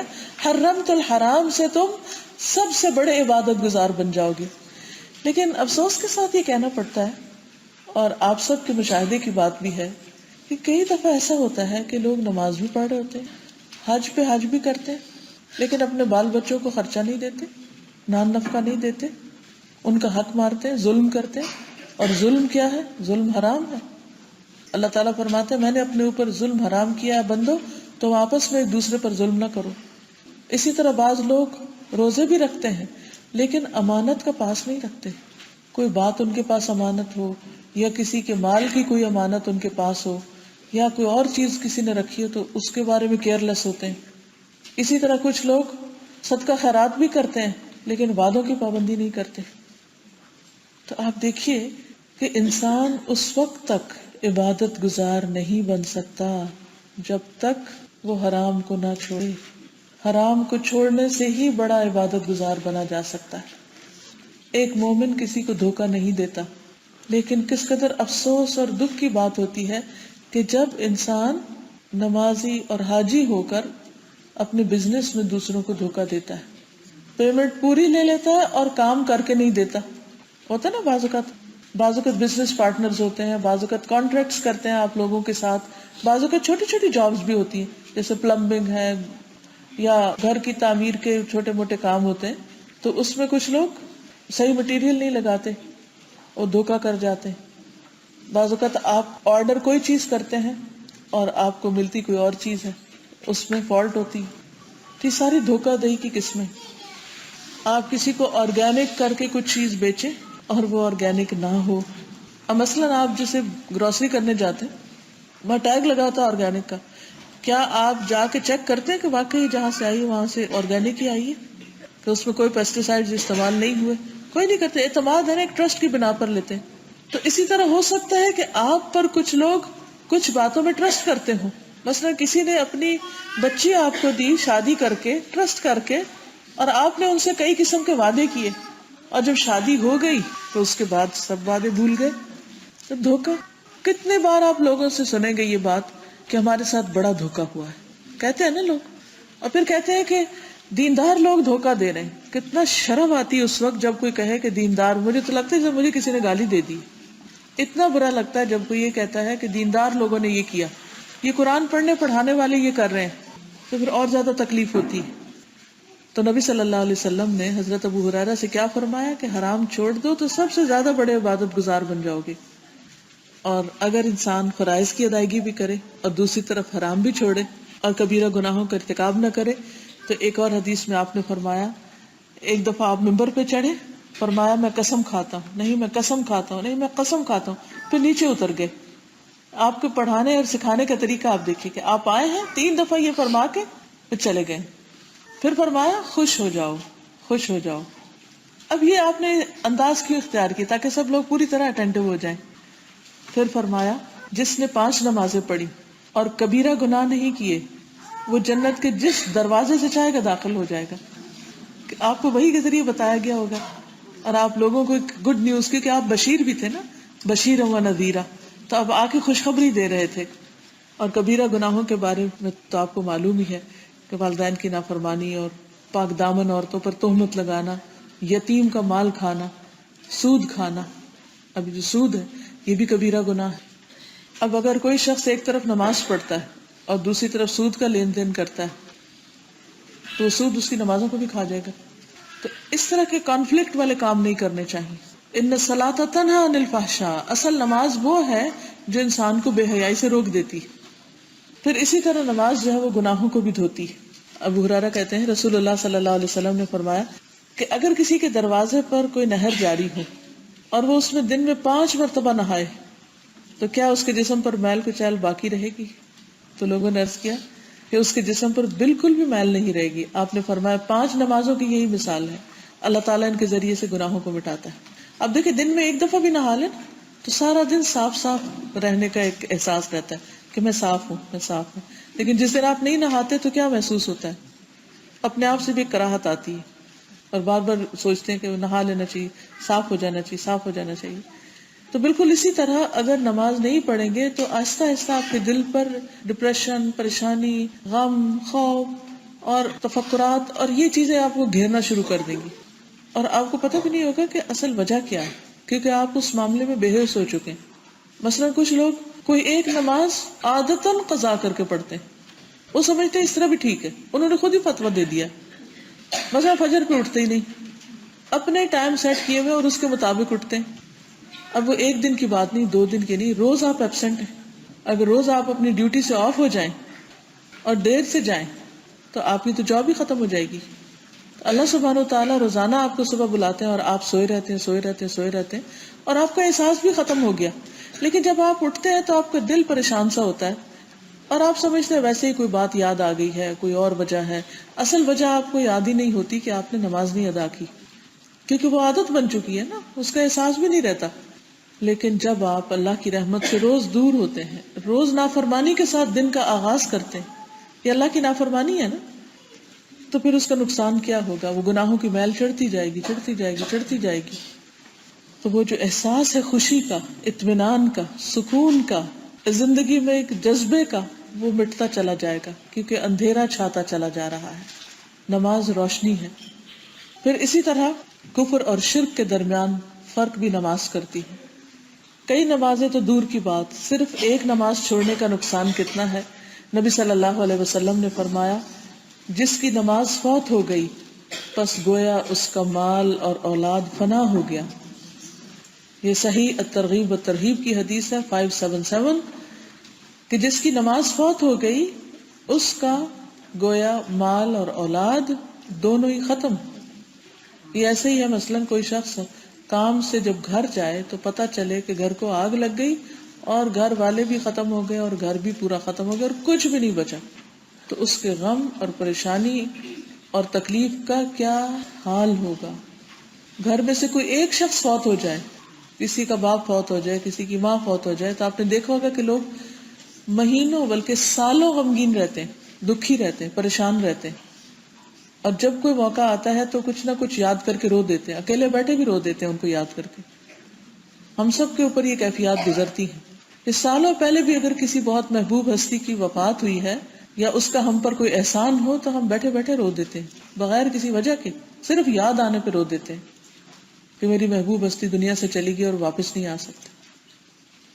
لیکن کتنی ہی نمازیں چلی گئیں، فوت ہو گئیں، جو ان سے بھی زیادہ محبوب ہونی چاہیے تھی، لیکن کیا ہم کبھی روئے؟ کیا ہمیں کبھی دکھ ہوا کہ ہماری نماز چلی گئی ہے؟ اور اگر دکھ نہیں تو پھر کیسا ایمان ہے، کیسا دل ہے ہمارے اندر، کتنا سیاہ.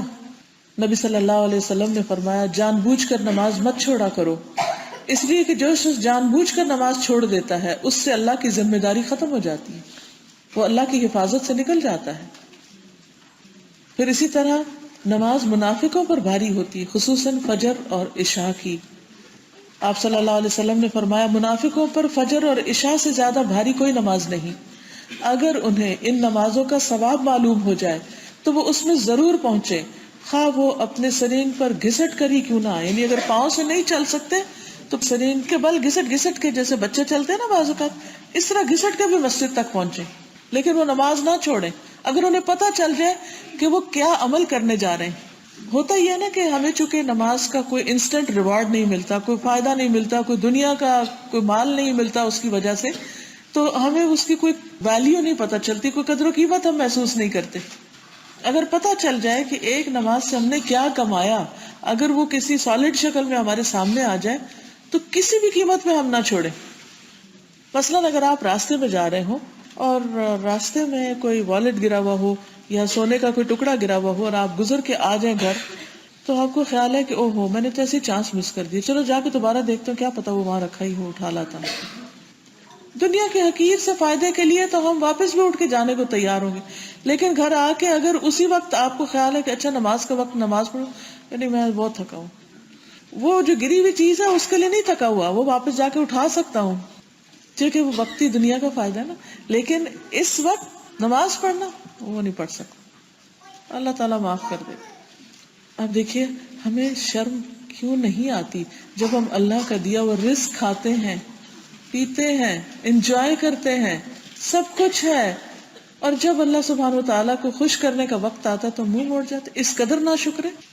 کوئی آپ کے ساتھ یہ کرے، مثلاً کوئی آپ کے گھر رہ رہا ہو اور ہر فیسلٹی انجوائے کر رہا ہو، اور اگر آپ اس کو تھوڑا سا کوئی کام کہیں تو وہ کہے میں نہیں کر سکتا، آپ کو کیا محسوس ہوگا؟ آپ کہیں گے اٹھا کے اس کو باہر پھینکو، اتنا بھی نہیں کر سکتا. ہم سب کچھ اس کو دے رہے ہیں اور یہ چھوٹی سی چیز کے لیے بھی تیار نہیں ہے، چھوٹے سے کام کے لیے بھی. تو کیا فائدہ اس کا؟ جو کسی کو فائدہ پہنچاتے نہیں، جو کسی کے شکر گزار نہیں ہوتے، ان کی کوئی ویلیو نہیں ہوتی، ان کی کوئی قدر و قیمت نہیں ہوتی. اس لیے بہت ضروری ہے کہ ہم اللہ سبحانہ وتعالیٰ کا حق پہچانیں اور خوشی سے اس کی طرف جائیں، صرف ٹکرے مارتے ہوئے یا ایک بوجھ اتارتے ہوئے نہیں. اچھا کچھ لوگوں نے اس کو بھی بہانہ بنا لیا، وہ کہتے ہیں اچھا چونکہ دل نہیں کرتا تو اللہ تعالیٰ کی طرف تو دل سے جانا چاہیے، تو کیا فائدہ ہوگا ایسی نماز کا؟ نہیں بھائی فرض ہے. کیا ڈیوٹی پہ جانے کو روز آپ کا دل چاہتا ہے؟ جو آپ جاب پہ چلے جاتے ہیں صبح سویرے، آدھی رات کو نکل جاتے ہیں، دل چاہ رہا ہوتا ہے آپ کو اس وقت، آپ کو گھر میں آرام پسند نہیں ہے، آپ اس لیے نکل جاتے ہیں. کتنے لوگوں کی رات کی نائٹ ڈیوٹیز ہوتی ہیں، ان کا دل نہیں چاہتا کہ ان کو رات کے وقت نرم گرم بستر ملے اور وہ آرام کرے، وہ رات کی نیند قربان کر کے کام کرتے ہیں کیونکہ کچھ ملتا ہے نا. پھر وہ بھی یاد رہے کہ بے نمازی کا قارون، فرعون، حامان اور ابی ابن خلف کے ساتھ انجام ہوگا. رسول اللہ صلی اللہ علیہ وسلم نے فرمایا جو شخص نماز کی پابندی کرے گا اس کے لیے قیامت کے دن نماز روشنی، دلیل اور نجات کا سبب ہوگی. قیامت کے دن بہت اندھیرا ہے تو روشنی اپنے اعمال کی ہوگی، اس میں سے ایک روشنی کس چیز کی ہوگی؟ نماز کی ہوگی. اگر آپ کو جنگل میں جانا ہو، بعض اوقات بچے کیمپنگ کرتے ہیں نا، جنگل میں جا کے رہتے ہیں اپنی خوشی سے، تو وہ ساتھ ٹارچ لے کے جاتے ہیں، کیونکہ ان کو پتا ہوتا ہے کہ وہاں دوسری لائٹ نہیں ہوگی، اپنی روشنی لے کے جانی. قیامت کے دن بھی ہر ایک کی اپنی اپنی روشنی، وہ ٹارچ ساتھ رکھنی ہوگی. تو اگر آپ نماز ہی نہیں پڑھیں گے تو ٹارچ کہاں سے ہوگی؟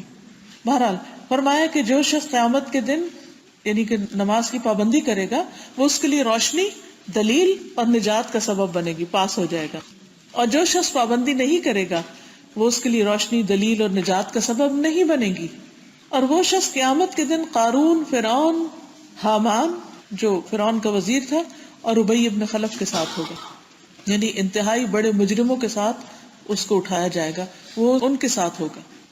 یعنی اللہ سبحانہ وتعالیٰ کو ایسے لوگ اتنے ناپسند ہیں. سورۃ المدثر آیت 42 اور 43 اس میں آتا ہے کہ جہنم میں جانے والوں سے پوچھا جائے گا ما سلککم فی سقر، تمہیں جہنم میں کیا چیز لے گئی، یہ کیوں تم یہاں پڑے ہو؟ قالوا، وہ کہیں گے لم نک من المصلین، لم نک من المصلین، ہم نماز پڑھنے والوں میں سے نہیں تھے، ہم نماز نہیں پڑھتے تھے. تو نماز کا نہ پڑھنا جہنم میں لے جانے والی چیزوں میں سے ہے. اسی وجہ سے آپ دیکھتے ہیں کہ بہت سے فقہا اس بات پر متفق ہیں کہ جس نے نماز کا انکار کرتے ہوئے نماز چھوڑ دی کہ میں نہیں مانتا کہ نماز بھی کوئی چیز ہے، یعنی اسے اسلام کا حکم ہی نہیں سمجھا اور نہ فرض سمجھا، تو اس بات پر ان کا اجماع ہے، سب اکٹھے ہیں کہ وہ شخص مسلمان ہی نہیں جو یہ کہے کہ نماز ضروری نہیں اور پڑھے بھی نہیں. اور جو شخص یہ مانتا بھی ہے کہ نماز ہے اور فرض ہے، اس کے باوجود سستی کرتا ہے اور ان کو چھوڑ دیتا ہے، تو یہ منافقین کی صفت بتائی گئی ہے قرآن مجید میں کہ وہ نماز کی طرف نہیں آتے مگر سستی کرتے ہوئے، یا یہ کہ چھوڑ دیتے ہیں تو پھر اس کے لیے تارک الصلاۃ، یعنی مانتے ہیں نماز ہے لیکن نہیں پڑھتے، تو اس کے لیے علماء نے کہا کہ وہ کفر کا ارتکاب کرتے ہیں. پھر اسی طرح جو بچے 10 سال کے ہو جائیں اور نماز نہ پڑھیں تو ماں باپ کو اجازت دی گئی ہے کہ وہ ان بچوں کے ساتھ سختی بھی کر سکتے. حدیث میں تو مارنے کی بات آتی، لیکن اگر نہیں بھی مارتے تو آپ ان کے اوپر فرم ایکشن لیں گے، یعنی آپ یہ نہیں کہ ایک دم بغیر سمجھائے بتائے مارنا شروع کر دیں. ہو سکتا ہے آپ ایسی جگہ ہوں جہاں مار ہی نہ سکتے ہوں، تو ایسی صورت میں بھی وہ جو محبت ہے، جو چاہت ہے اور جو بچوں کی جو ڈیمانڈ ہوتی ہیں ان میں آپ کمی کر سکتے ہیں. اچھا، اب دیکھنے میں تو یوں لگے گا جیسے آپ بہت ظالم پیرنٹ ہیں، لیکن حقیقت یہ ہے کہ یہ ان کو ڈسپلن کرنے کے لیے، ان کے مستقبل کے فائدے کے لیے آپ ان کے ساتھ کریں گے، ورنہ قیامت کے دن وہ آپ کو بلیم کریں گے کہ آپ نے ان کو کیوں نہیں کہا تھا، آپ نے ہمیں کیوں نہیں بتایا تھا، وہ آپ کو پکڑ لیں گے. اسی طرح فرض روزے ہیں، روزہ رکھنے کا بہت بڑا اجر و ثواب ہے، بخشش کا ذریعہ ہے، اور قیامت کے دن روزہ داروں کے لیے خاص دروازہ سجایا جائے گا جس کا نام ریان ہوگا، وہ اس میں سے داخل ہوں گے. اور اس کے برعکس جو لوگ بلا وجہ روزہ چھوڑ دیتے ہیں کہ ہم کیسے روزہ رکھیں، اتنے لمبے گھنٹے کا روزہ ہے، اتنا لمبا دن ہے، ہم نہیں رکھ سکتے، وہ صرف ایک خوف ہوتا ہے. حالانکہ اگر رکھ لے انسان تو ایسی برکت ہوتی ہے کہ اللہ تعالیٰ ان لوگوں کو توفیق بھی دے دیتا ہے جو رکھ رہے ہوتے ہیں. بہرحال رسول اللہ صلی اللہ علیہ وسلم نے فرمایا، میرے پاس 2 آدمی آئے، انہوں نے میرا بازو پکڑا اور مجھے ایک دشوار گزار پہاڑ پر لے گئے، یعنی بہت مشکل سا پہاڑ تھا، بہت اونچا سا. ایک جگہ میں کیا دیکھتا ہوں کہ کچھ لوگ الٹے لٹکے ہوئے، یعنی پاؤں اوپر سر نیچے لٹکائے ہوئے ہیں. تھوڑی دیر کے لیے سوچیے، اگر آپ کو کبھی 5 منٹ بھی وال کے ساتھ پاؤں اوپر رکھ کے سر نیچے کرنا پڑے تو کتنا تکلیف دہ ہو جاتا ہے. نماز میں نیچے سجدہ دینا مشکل ہو جاتا ہے، جبکہ پورے الٹے بھی نہیں لٹکے ہوتے، تھوڑے سے ایک طرح سے لیٹے ہی ہوتے ہیں.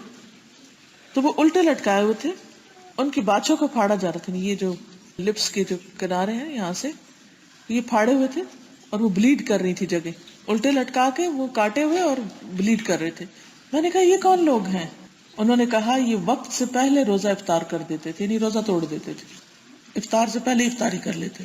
تو اگر آدھا روزہ رکھ کے اور باقی روزہ یوں توڑنے کی یہ سزا ہے بلا وجہ، ایک تو نا کوئی بیمار ہو جائے، کوئی تکلیف ہو گئی ہے اور اس کی جان کو خطرہ ہو گیا تو روزہ توڑا جا سکتا ہے، مریض کے لیے تو رخصت ہے، لیکن بلا وجہ ایسے ہی بس مستی میں انسان روزے کی قدر نہ کرے یا اس کی پرواہ نہ کرے، تو سوچئے جو اچھے بھلے ہٹے کٹے ہوتے ہوئے روزہ نہیں رکھتے اس کا پھر کیا ہوگا.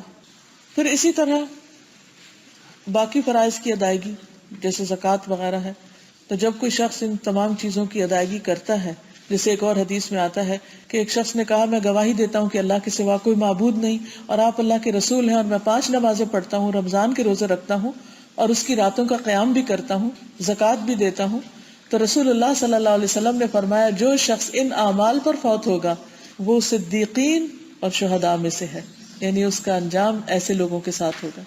دیکھیں اگر ہم یہ بات سمجھ جائیں نا کہ اللہ تعالیٰ نے ہمیں اپنی عبادت کے لیے پیدا کیا اور ہم پیدا ہو چکے اور اب دنیا میں موجود ہیں اور اب یہ کرنا ہی کرنا ہے کام۔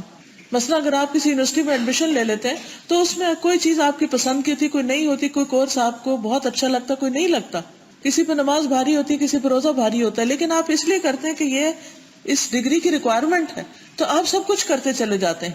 تو اسی طرح جنت میں جانے کی کچھ ریکوائرمنٹس ہیں، تو مرضی ہے یا نہیں، پسند ہے یا نہیں، مشکل ہے یا آسان ہے، وہ کرنا ہی کرنا ہے۔ تو اگر کوئی کر لیتا ہے تو اس کے لیے بہت بڑا انعام ہے۔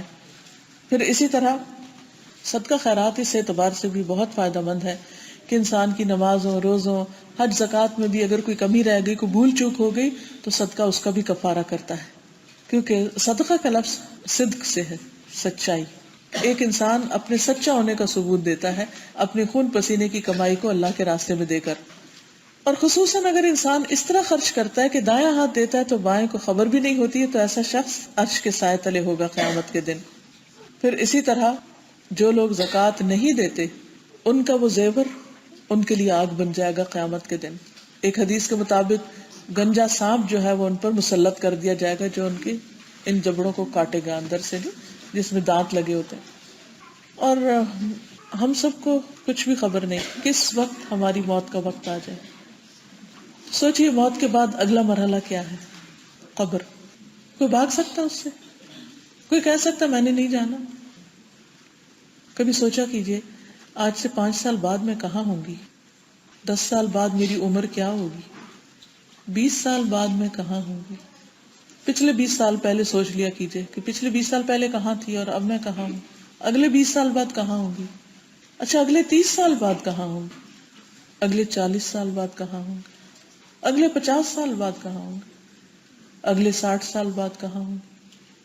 اگلے 100 سال بعد میں کہاں ہوں گی؟ آج سے 500 سال بعد میں کہاں ہوں گی؟ اس دنیا میں، ان گھروں میں، ان بیڈز پر، ایسے ہی کھاتے پیتے مزے اڑاتے؟ کتنے ہی لوگ ہیں جو اسپتالوں میں پڑے ہوئے ہیں، کتنے ہی لوگ ہیں جو قبروں میں پڑے ہوئے ہیں، کتنے ہی ہمارے عزیز، دوست، رشتہ دار، پیارے، قریب رہنے والے، اتنے میٹھے لوگ جن کے ساتھ ہم دن رات اکٹھے رہتے تھے، جو ہماری اتنی کیئر کرتے تھے، کہاں ہیں وہ؟ قبر میں۔ ہمیں بھی وہیں جانا ہے اور اس سے کوئی بھی بھاگ نہیں سکتا۔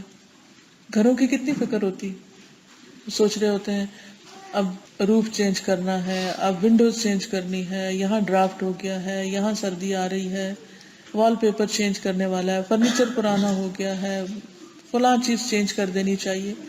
کتنی چیزیں ہم گھر کے بارے میں روز سوچتے رہتے ہیں۔ اب فلورنگ ٹھیک نہیں ہے، کارپیٹ چینج ہونے والے ہیں، اینڈ لیس کام، کچھ نہ کچھ چلتا ہی رہتا، کچھ نہ کچھ ختم ہوا ہی رہتا۔ تو وہ تو اگر آپ خود نہیں بھی کر سکتے تو کوئی بھی آپ کے لیے کر دیتا ہے۔ لیکن سچ بتائیے، اپنے آپ سے پوچھئے خود اور اپنے آپ کو جواب دیجئے۔ مجھے تو نہیں چاہیے آپ کا جواب، لیکن اپنے آپ سے سوال کیجئے اور پوچھئے، کیا اتنا ہی میں اپنی قبر کے بارے میں، جو اس کے بعد کا گھر ہے میرے لیے، اس بیڈ روم کے لیے بھی سوچتی ہوں کہ وہاں کیا ہے، وہاں تکیہ کیسا ہوگا، لحاف کیسا ہوگا، نیچے کیا بچھا ہوگا، اندھیرے کے لیے کیا ہوگا، وہاں کون ساتھ ہوگا؟ کیا وہ تنہائی کا گھر نہیں، وہ کیڑوں کا گھر نہیں، وحشت کا گھر نہیں؟ ہم نے کیوں آنکھیں بند کی ہوئی ہیں اس بیڈ روم سے؟ کیا ہمیں یقین نہیں کہ ہم نے جانا ہے وہاں؟ مرنے کے بعد جب روح ساتھ چھوڑ دیتی ہے، انسان کتنا بے بس ہو جاتا ہے۔ حدیث میں آتا ہے کہ میت کو جب اس کی قبر میں رکھا جاتا ہے تو وہ جانے والوں کے جوتوں کی آواز سن رہا ہوتا ہے کہ سارے چلے گئے، بچے اور بھائی اور باپ اور سب چلے گئے واپس، اور وہ وہاں اکیلا، یا ایسے کوئی آپ کو جنگل میں جا کے چھوڑ آئے۔ اگر وہ مومن ہوتا ہے تو نماز اس کے سرہانے آ جاتی، ادھر سے آ کے اس کو پروٹیکٹ کرتی، اوپر سے روزہ دائیں طرف آ جاتا ہے، زکوٰۃ بائیں طرف آ جاتی، دیگر نیک کام، صدقہ، خیرات اور نفل وغیرہ وہ اس کے پاؤں کی طرف آ جاتے ہیں۔ جو بھی لوگوں کے ساتھ وہ اچھائیاں کرتا رہا، اچھے اچھے کام کرتا رہا، وہ سب پاؤں کی طرف آ جاتے ہیں۔ اس کے پاس اگر کوئی چیز سرہانے کی طرف سے آئے تو نماز کہتی ہے میری طرف سے آنے کا رستہ نہیں. نماز وہاں ایک چوکیدار بن کے کھڑی ہوتی, نو وے, ادھر سے رستہ نہیں. تو دائیں طرف سے جاتا نو انٹری, روزہ کہتا ہے ادھر سے نہیں آ سکتے. بائیں طرف سے آتا زکوٰۃ کہتی ہے نو انٹری, ادھر سے نہیں آ سکتے. پھر دونوں پاؤں کی طرف سے آ جاتا ہے تو نیک اعمال, صدقہ, نماز, نیکی اور لوگوں سے اچھا سلوک, وہ کہتے ہیں ہماری طرف سے نہیں آ سکتے, کوئی رستہ نہیں. اور طبرانی کی روایت میں ہے کہ آدمی کے پاس اس کی قبر میں آ جاتا ہے, جب اس کے سرہانے کی طرف آ جاتا ہے تو قرآن مجید کی تلاوت دھکیل دیتی ہے. یعنی دوسری روایت میں نماز کے علاوہ قرآن مجید کی تلاوت بھی سر کی طرف ہے. جب دونوں ہاتھوں کی طرف سے آ جاتا ہے تو صدقہ دھکیل دیتا ہے, پاؤں کی طرف آ جاتا ہے تو مسجد کی طرف جانا دھکیل دیتا ہے. اور اس طرح وہ شخص امن میں, سکون میں, پروٹیکٹڈ سویا رہتا ہے جتنے 100 سال تک قیامت نہیں آتی. عزیز بہنوں, دنیا کا وقت سب سے چھوٹا ہے جو ہم یہاں گزار رہے ہیں. قبر, یہاں کئی پرانے قبرستان ہیں. ایک دن میں کسی یونیورسٹی میں گئی تھی تو وہاں پر 300-400 سال پرانا قبرستان کوئی تھا. تو میں یہ سوچ رہی تھی کہ پتہ نہیں کیا گزر رہا ہوگا ان قبروں پر, پتہ نہیں اندر کیا ہو رہا ہوگا. ہم تو مٹی میں ڈال کے بھول جاتے ہیں نا, اور کوئی پلٹ کے پوچھتا بھی نہیں. اور پوچھنے والے کون ہوتے ہیں؟ 1 جنریشن 2 جنریشن. باپ کی قبر پہ چلے جائیں گے, دادا کی پہ چلے جائیں گے. کسی کو ہے پتا پڑ دادا کی قبر کدھر ہے؟ کسی کو نہیں پتا. کون جاتا ہے, کون پوچھتا ہے, کس کو یاد آتا ہے؟ کسی کو بھی نہیں یاد آتا. وہ تنہائی کا گھر ہے, اکیلے رہنا ہے وہاں. اس کے لیے آج دنیا میں ہمیں کچھ کرنا ہے, اپنے لیے خود کچھ کر لیں. یہ آج کے آرام اور آج کی سستی کل کے لیے بہت بڑی مشکل کا سبب بن سکتی. اسی طرح اگر فرض ادائیگی حج کی رہتی ہے تو اس کی بھی فکر کرنی چاہیے, کیونکہ انسان کو نہیں پتا کہ اگلے سال کیا ہو جائے, اور حج پچھلے سارے گناہوں کی معافی کا ذریعہ بھی بنتا ہے. تو بہرحال جتنے بھی ہمارے فرائض ہیں ان کی ادائیگی, حرام چیزوں کو حرام سمجھ کے ان کو چھوڑنا, چھٹنے نہیں تو ان کی دعا مانگنا, اور پوری کوشش کرنا اس جگہ کو چھوڑ دینا جہاں انسان حرام سے نہیں بچ پا رہا. اور پھر قبر کی تیاری اور جنت میں جانے کا شوق. اب دیکھیں کہ ایک نہیں کئی حدیثیں اس طرح کی ملتی ہیں جس سے پتہ چلتا ہے کہ صحابہ کو جنت میں جانے کا بہت شوق تھا, اور وہ اس کے لیے سوچتے رہتے تھے, پلان کرتے رہتے تھے. ہمارے شوق کچھ اور طرح کے, شادی کا شوق ہے, شادی ہوگی تو بچوں کا شوق ہے, بچے ہو گئے تو ان کے چھوٹے چھوٹے شوق ہیں, ان کو اچھے اچھے کپڑے پہنانے کا شوق ہے, ان کے ساتھ کھیلنے کا شوق ہے. پھر حتیٰ کہ دادا دادی بن جائے تب بھی آخرت کی فکر کم اور دنیا کے شوق زیادہ. پچھلے دنوں ہماری ایک بہن ہے تو وہ جاتی ہیں بوڑھے لوگوں کی کیئر کرنے کے لیے. بتانے لگی کہ میرے جو پیشنٹ, جو بوڑھے لوگ ہیں جن کے پاس میں جاتی ہوں, ان میں سے 100 سال کی ہیں تقریباً, اور ان سے ان کی بات ہوئی تو کہنے لگی کہ یعنی کہ تم مسلم ہو تو پرے کرتی ہو, تو تم پرے کرو تو میرے لیے دعا کرو کہ میں اور زندہ رہوں. حقیقت یہ ہے کہ انسان 100 سال بھی جیے تو مرنا نہیں چاہتا, اور وہ لائف کیا ہے کہ جس میں وہ خود اٹھ کے چل نہیں سکتی, ہر چیز میں محتاجی ہے, پھر بھی جینا چاہتی. یود احدہم لو یعمر 1000 سنہ. لیکن اصل زندگی تو آخرت کی زندگی, اللہم لا عیش الا عیش الاخرہ, اصل زندگی آخرت کی زندگی. تو آپ خود کیلکولیٹ کر لیں کتنے باقی ہیں. میں نے اس لیے پچھلی بات نہیں کہ وہ تو گزر گئے تو اب ہاتھ میں آتے ہی نہیں نا جو گزر گیا. اب تو جو اگلی ہے اس کو دیکھ لیں. آپ مثلاً اپنے آپ کو ایک فرضی عمر دے لیں, جی میں تو ابھی 5 سال ہوں بس, تو 5 سال کا کاؤنٹ ڈاؤن سوچیں کہ اگلے سال کیا کرنا ہے, پھر کیا کرنا ہے, پھر کہاں کھڑی ہوگی میں, ختم بس. کیونکہ اسی عرصے میں ہی چلے جانا نا. اور اگر اس دوران زندہ بھی رہیں تو بعض اوقات تو زندگی بھی, کتنے لوگ ہیں جو کوما میں پڑے رہتے ہیں کئی دنوں تک یا مہینوں تک. کتنے لوگ ہیں جو زندہ ہوتے ہیں ان کو ہوش ہی نہیں ہوتی بیچاروں کو, ان کو کوئی پتہ نہیں کیا کھا رہے ہیں کیا کر رہے ہیں, چل نہیں سکتے, بول نہیں سکتے, کچھ کہہ نہیں سکتے. انہوں نے مجھے بہت ساری ایسی باتیں بتائیں جو اتنی عبرت کی تھی, میرا دل چاہتا ہے کہ کبھی وہ آپ سب کو بتائیں. ہمیں پتہ بھی ہوتی ہے, ہم نے کچھ سن بھی رکھی ہوتی, لیکن بعض اوقات ایٹ اے اسٹریچ انسان سنتا ہے تو دل دہل جاتا ہے. وہ بعض پیشنٹس کا ہی بتا رہی تھی کہ جو بالکل اکیلے ہوتے ہیں نا گھروں میں, تو کہتے ہیں کہ 7:30 بجے ہم ان کو ٹک ان کرتے ہیں بیڈز میں. وہ کہتے ہیں کہ بعض سونا نہیں چاہتے, وہ کہتے نہیں ابھی نہیں ہم نے لیٹنا, آپ ہمیں نہ, کہتے نہیں but we have to go home, ہم نے گھر جانا, ہماری ڈیوٹی ختم ہو رہی ہے, ہم آپ کو سلا کے جائیں گے. پیمپر لگاتے ہیں اور بیڈ میں ڈال دیتے ہیں, اور صبح یہی جا کے اٹھاتے ہیں اور یہی چینج کرتے ہیں.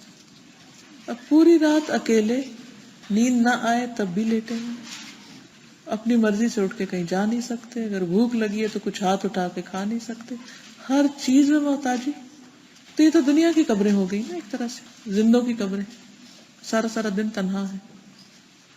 تو ہمارے پاس کوئی چارہ نہیں سوائے اس کے کہ ہم اپنے اندر ضروری تبدیلیاں کر لیں، جو ہم سے مطلوب ہے وہ ہم کر لیں، غفلت میں نہ پڑے رہیں، سستی نہ کریں، صرف دنیا کا شوق نہ رکھیں، آخرت کا شوق بھی رکھیں، اور اس کے لیے کرنے کے کام کریں، فرائض کی پابندی کریں، اور فرائض کی ادائیگی کے ساتھ نیکی کے دیگر کام، صلہ رحمی، رشتہ داروں سے اچھا سلوک کرنا، زبان کی حفاظت کرنا، دوسروں کو معاف کر دینا، حلال اور حرام کا علم حاصل کرنا، کیونکہ جب تک یہ پتہ ہی نہیں ہوگا کہ اللہ نے کیا کیا حرام کیا تو کیسے بچیں گے. تو اللہ تعالیٰ سے دعا ہے کہ وہ ہمیں عمل کی توفیق عطا فرمائے. وآخر دعوانا ان الحمد للہ رب العالمین. کسی نے لکھا سالگرہ کرنی چاہیے. میرا ان سے سوال یہ کہ کیا نبی صلی اللہ علیہ وسلم سالگرہ کرتے تھے؟ نہیں کرتے تھے. ہم ان کی امت ہیں، ہم کیوں کریں؟ کہتی ہے میرے دیور سے گناہ کبیرہ کا ارتکاب ہوا، اس کے نتیجے میں اس کی بیٹی ہے. بچی کی ماں کہتی ہے یہ تمہاری بیٹی ہے اور تم اس کو اپنے طریقے سے اسلامی لحاظ سے پال سکتے ہو، لیکن خود وہ مذہب بدلنے کو تیار نہیں، اہل کتاب میں سے ہے. میں نے زبردستی دیور کے پیچھے پڑھ کر اس کا نکاح کروایا، مگر باقی گھر والے اس کو قبول کرنے کو تیار نہیں. کہتے ہیں نہ بچی کی اسلام میں گنجائش ہے نہ اس نکاح کی. بچی کا کیا قصور ہے؟ ٹھیک ہے اس کو ولدیت نہ بھی ملے، لیکن ایک شخص اگر ہماری وجہ سے مسلمان ہو جائے تو اس کا ثواب آپ کو پتا ہے کہ کیا ہو. ڈزنٹ میٹر وہ شخص کون ہے، وہ حلال کا یا حرام کا. تو اگر ایک بچی آپ کو مل رہی ہے تو آپ کو چاہیے کہ آگے بڑھ کر اس کو اڈاپٹ کریں، اس کو مسلمان کریں، اس کے مسلمان کے طور پر پروان چڑھائیں، کیونکہ یہ ایک بہت بڑی نیکی ہے. آپ کو معلوم ہے کہ کتنے کرسچن مشنریز مسلمانوں کے بچوں کو لے کر ان کو کرسچن بنا لیتے ہیں، محنت سے، اچھے اخلاق سے. فرق کس چیز کا ہے؟ ہم صرف اپنی دنیا کے پیچھے پڑے ہوئے ہیں اور ان کو اپنے دین کو پھیلانے کا شوق ہے. تو ہمارے اندر کیوں نہیں آخرت کی نجات کی فکر اور کسی اور کی آخرت کی فکر؟ اگر اس بچی کو آپ چھوڑ دیتے ہیں، کوئی بھی لے جاتا ہے، تو پھر آپ دیکھیے کہ کیا ہوگا، کیا پلے گی، کہاں ہوگی. شاید کوئی اسے کلمہ پڑھانے والا بھی نہ ہو. اور اگر نکاح اس نے کر لیا ہے دیور نے اور وہ اہل کتاب میں سے عورت، تو نکاح ویلڈ ہے. کیا سوچ پر انسان کی پکڑ ہے. جیسے وسوسے آتے ہیں نا، برے برے خیال آتے ہیں، تو جب تک انسان منہ سے نہیں نکالتا تو معاف کر دیے جائیں گے. لیکن اگر انسان کسی کے بارے میں برا گمان رکھتا ہے اور اس کو یقین سمجھ کے رکھتا ہے اور پھر اس کے مطابق اپنا عمل کرتا ہے، تو اس سوچ پر پھر پکڑ. اسی طرح وہ سوچ جو شرک پر مبنی ہے یا نفاق پر مبنی ہے تو وہ بھی قابل مواخذہ ہے. ظن بھی ایک سوچ ہوتی ہے نا، ظن، گمان. تو کسی کے بارے میں برا گمان رکھنا چاہے اس کی بھی اجازت نہیں ہے. اگر آئے تو اس سے فوراً نکالنا چاہیے. پلیز عورت کے سطر کے بارے میں بتا دیں کہ عورت کو اپنے گھر کے اندر بھی بال ڈھانپ کر رکھنے چاہیے. نہیں، ایسا کچھ بھی نہیں ہے. گھر کے اندر جہاں کوئی نامحرم نہ ہو تو اس کو بال ڈھانکنے کی ضرورت نہیں ہے. اگر ڈھانکنا چاہے تو اس کی مرضی، نہیں تو نہ صحیح. اشراق اور چاشت کیا دو نمازیں یا ایک؟ دیکھیے اگر آپ سورج نکلنے کے 10 منٹ بعد پڑھتے ہیں نا فوری طور پر، تو وہ اشراق ہے، مطلب سورج نکلنے کے بعد کی پہلی نماز. اور اگر آپ ذرا دن چڑھے پڑھتے ہیں جب دھوپ زیادہ تیز ہو جاتی تو اس وقت اس کو چاشت کہتے ہیں. ایک ہی نماز ہے، بیسیکلی ٹائم کے فرق سے نام فرق ہے. قرض حسنہ کے بارے میں بتائیں. قرآن مجید میں آتا من ذا الذی یقرض اللہ قرضا حسنا فیضاعفہ لہ اضعافا کثیرا. کون ہے جو اللہ کو قرض حسنہ دے اور اللہ تعالیٰ اس کو کئی گنا زیادہ بڑھا کر لوٹائے. یعنی اللہ سبحانہ وتعالیٰ کے راستے میں، دین کی خدمت میں جب انسان کچھ خرچ کرتا ہے تو اس کو اللہ تعالیٰ اپنے ذمہ قرض لیتا ہے. جو باقی انسانوں کی ضروریات کو پورا کرنے کے لیے آپ دیتے ہیں وہ تو انسانوں کے اوپر ایک طرح سے آپ قرض چڑھا رہے ہوتے ہیں، لیکن جس میں انسانوں کا نہیں صرف دین کی ترقی اور دین کا فائدہ ہوتا ہے وہ پھر اللہ سبحانہ وتعالیٰ آپ کو کمپنسیٹ کرتے ہیں. جو نمازیں قضا ہو گئی ہیں کیا پڑھ سکتے ہیں؟ مثلاً وقتی نماز آپ سے کوئی قضا ہو گئی ہے، صبح اٹھی نہیں، آنکھ نہیں کھلی، تو جو ہی کھلے فوراً آپ قضا پڑھ لیجئے. لیکن اگر کچھ پچھلے سالوں کی ایسی قضا ہے جن کا آپ کو کوئی حساب شمار ہے نہیں تو کثرت سے نوافل پڑھیے، کیونکہ یہ نفل آپ کے پچھلی نمازوں کی کمی کو انشاءاللہ پورا کر دیں گے. اور توبہ بھی کیجئے، صدقہ خیرات بھی کیجئے، کیونکہ جو کمی ہو گئی ہے وہ تو کمی ہے، اللہ سبحانہ وتعالیٰ اس کو اپنی رحمت سے پورا کر دے گا. ایسا ہے کہ الحمدللہ دعا جو ہوتی ہے اس سے تقدیر بھی بدل جاتی. تو ہم نے یہ کوشش کی ہے کہ مختلف دعائیں جو سنت سے ثابت ہیں ان کو عام کیا جائے. تو الحمدللہ یہ نماز کے بعد کے اذکار ہیں، یہ اردو ترجمے کے ساتھ اور یہ بلو والے انگلش ترجمے کے ساتھ. اس کو پوسٹر کی شکل میں چھپایا گیا ہے کہ آپ اس کو گھر لے جا کر اپنے نماز جہاں پڑھتے ہیں اس کے قریب کہیں لگا دیں. جب پوری نماز ہو جائے تو یہ ساری دعائیں پڑھ لیں تو انشاءاللہ ایک سنت بھی پوری ہو جائے گی، اجر بھی زیادہ ہوگا، اور جو کچھ ان میں مانگا گیا ہے وہ بھی آپ کو انشاءاللہ ملے گا، کیونکہ نماز کے بعد دعا قبول ہوتی۔ اسی طرح گناہوں کو کس طرح دھویا جائے، جو ہو چکی نمازیں قضا ہو چکی ہیں اور غلط کام ہو چکے، ان کی معافی کیسے مانگی جائے، تو اس کے لیے کتاب ہے بہت اچھی، گناہوں کو دھونے والے اعمال، خود بھی پڑھیے اور دوسروں کو بھی آپ تحفہ دے سکتے ہیں، کیونکہ گناہ ہمارے رزق کے راستے میں بھی رکاوٹ ہوتے ہیں۔ گناہ جو ہے وہ ہمارے لیے دکھوں، تکلیفوں، پریشانیوں کا سبب بنتے ہیں، کانٹے جو ہمارے رستوں میں بکھر جاتے ہیں، تو ان کو دھو ڈالنا چاہیے۔ پھر اب رجب کا مہینہ ہے، تو رجب اور اس میں جو شب معراج ہوئی تھی اس کا کیا اسلامی حکم ہے، اس پر ایک بہت خوبصورت کتاب ہے، آپ اگر پڑھیں اور گھر والوں کو بھی پڑھائیں تو انشاءاللہ اس پر آپ کو معلومات ملے گی۔ پھر انشاءاللہ آئندہ رمضان آنے والا، قریب ہے رمضان، تو رمضان اور خواتین چھوٹی سی کتاب ہے، یہ بھی آپ لے سکتے ہیں۔ پھر رمضان میں کرنے کے کام، پھر اسی طرح شہر رمضان، اس میں رمضان کے مہینے کی جو فضیلت ہے اور اس میں جو جو کرنے کے کام ہیں، کس طرح رمضان گزارنا چاہیے، یہ کتاب بہت سمپل اور آسان سی ہے۔ آپ یہ بھی کر سکتے ہیں کہ رمضان سے پہلے ہی اس کو پڑھ کے رکھ لیں اور اپنے پوری پلاننگ کر لیں، اور یہ بھی ہے کہ رمضان میں دوبارہ اس کو پھر ایک ایک چیپٹر جو ہے ریوائز کر لیں۔ بلکہ بہت اچھا ہوگا اگر آپ اپنے گھروں میں اپنے ہمسایوں، نیبرز کو بلا کے چھوٹے چھوٹے سرکل کریں اور کتاب کو پڑھ کے ایک دوسرے کو سنا کے اپنے تیاری اچھی سی کر لیں، ایک اجتماعی تیاری، تو اس سے بھی انشاءاللہ آپ کو فائدہ ہوگا۔ سبحان اللہ والحمد للہ ولا الہ الا اللہ واللہ اکبر ولا حول ولا قوة الا باللہ العلی العظیم۔ اللہم صل علی محمد وعلی آل محمد کما صلیت علی ابراہیم وعلی آل ابراہیم انک حمید مجید۔ اللہم بارک علی محمد وعلی آل محمد کما بارکت علی ابراہیم وعلی آل ابراہیم انک حمید مجید۔ ربنا آتنا فی الدنیا حسنۃ وفی الآخرۃ حسنۃ وقنا عذاب النار۔ ربنا لا تزغ قلوبنا بعد إذ هديتنا وهب لنا من لدنك رحمة إنك أنت الوهاب۔ ربنا هب لنا من أزواجنا وذرياتنا قرة أعين واجعلنا للمتقين إماما۔ یا حی یا قیوم برحمتک نستغیث۔ یا اللہ پاک، جو کچھ ہم نے پڑھا ہے ہمیں اس پر عمل کی توفیق عطا فرما۔ اللہ ہمیں فرائض کی پابندی کرنا سکھا دے۔ اللہ تو ہماری عادتوں کو بدل دے، ہمارے دلوں کو بدل دے۔ یا اللہ ہمیں حرام سے بچا، یا اللہ ہمیں حلال رستے اختیار کرنے کی توفیق دے۔ اللہم اکفنا بحلالک عن حرامک واغننا بفضلک عمن سواک۔ لا الہ الا اللہ وحدہ لا شریک لہ، لہ الملک ولہ الحمد وہو علی کل شیء قدیر۔ لا حول ولا قوة الا باللہ، لا الہ الا اللہ، لا نعبد الا ایاہ، لہ النعمۃ ولہ الفضل ولہ الثناء الحسن۔ لا الہ الا اللہ مخلصین لہ الدین ولو کرہ الکافرون۔ یا رب العالمین، یا ارحم الراحمین، جو کچھ ہمارے بچوں کے اندر ایسی عادتیں ہیں جو تجھے پسند نہیں، یا اللہ ان کو دور کر دے اور انہیں ہدایت عطا فرما، انہیں ہماری آنکھوں کی ٹھنڈک بنا، انہیں ہمارے لیے صدقہ جاریہ بنا۔ اللہ تو ان کے اخلاق کی، ایمان کی، عبادات کی حفاظت فرما۔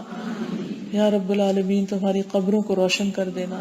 اللہ تو ہمیں قبر کے عذاب سے بچانا، اللہ جہنم کے عذاب سے بچانا، اللہ جنت الفردوس عطا فرمانا، اپنے چہرے کے دیدار کی تو لذت عطا فرمانا اور تو اس سے محروم نہ کرنا۔